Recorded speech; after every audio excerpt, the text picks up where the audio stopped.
त्या दोघा दिवसांना दाखवायचे किंवा त्यांना आपल्या दाखवून हे करतात आठवण वरून मीटिंग लावली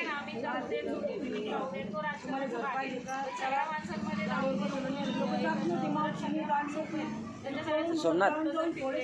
पीछे से आना ऐसा सब लोग पीछे से आना है दादा ये दीपक भाऊ हा इतकं 2011पर्यंत तर कायदा आलेला आहे स्वतः देशाचे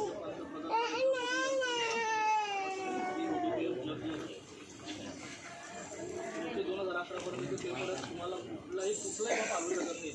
स्वतः नरेंद्र मोदी जरी इथं आला तरी आणू शकत जोपर्यंत या जागेवरती सरकारी कुठली स्कीम येत नाही तेव्हा काय होत नाही जरी सरकारी स्कीम आली इथून तुम्हाला दुसऱ्या ठिकाणी स्थलांतर करते उदाहरण द्यायचं झालं तुला बेलापूर विभागामध्ये सरकारी हॉस्पिटल होते छोटं स्वरूपामध्ये त्याला मोठ्या स्वरूपामध्ये ते बांधणी केली आणि त्या बांधणीमध्ये त्यांना जागा कमी पडत होती तर तिथली काही सलाम एरिया जी वस्तू होती